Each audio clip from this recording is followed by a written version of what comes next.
أهلا بكل اللي بيحبوا الحكايات. أنا رشا جاية لكم بسلسلة كلمة وحكاية. كل مرة كلمة واحدة نغوص وراها ونكتشف حكاية فيها سر وفيها معنى وفيها لمسة من القلب. يلا نسمع الحكاية سوا. في حياتنا بيعدي علينا لحظات بتغير كل حاجة، لحظات صغيرة لكن لو مسكتها ممكن تقلب حياتك 180 درجة. اسم اللحظة دي هو الفرصة. الفرصة مش بتيجي كل يوم، مش بتقف على بابك تقولك أنا هنا. ساعات بتيجي في صورة مغامرة أو قرار صعب أو حتى خوف بيشدك لورا. لكن السؤال، هل إحنا بنمسك فيها ولا بنسيبها تمشي؟ في يوم شتا برد كنت ماشية في وسط البلد، الدنيا غرقانة في صوت الكلاكسات، الناس بتجري كأنها بتلحق حاجة.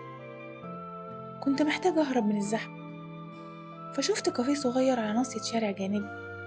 دخلت، ريحة القهوة الدافية والجو الهادي حسسوني إني رجعت 20 سنة لورا. في ركن الكافيه كان في راجل كبير في السن لابس بدلة قديمة لكنها نظيفة جدا، وعلى وشه خطوط حكايات كتير.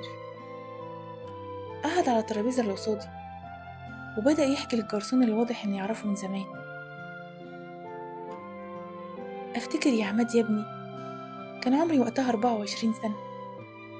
جالي عرض سفر لإيطاليا، شركة كبيرة وراتب محترم، حياة جديدة، كل اللي بيحلم بيه أي شاب. لكن أنا خفت. أيوة خفت أسيب البلد، خفت أبدأ من الصفر، خفت من الغربة. قلت لنفسي مش مشكلة، هتيجي فرصة تانية. صوته وهو بيقول الجملة الأخيرة كان فيها انكسار غريب. شرب القهوة وبدأ يكمل.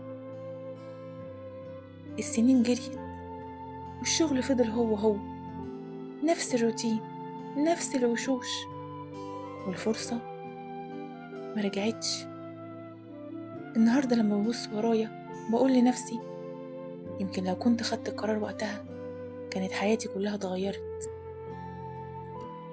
فضلت كلماته بترن في وداني وانا خارجة من الكافيه، مش بس لأنه ندم، لكن لأنه كان عارف بالظبط امتى راحت الفرصة ما قدرش يمسكها. وانا ماشية وسط الزحمة كنت بفكر كم مرة سبت فرصة تمشي لأنك كنت خايف أو مش جاهز.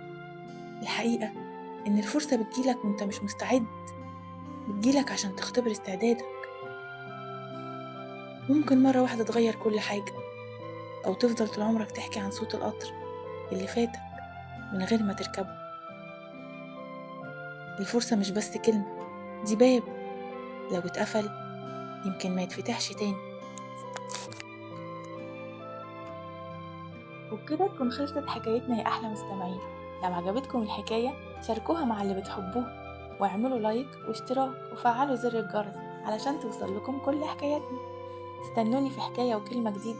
لحد ما ارجع لكم خدوا بالكم من نفسكم. مع السلامة.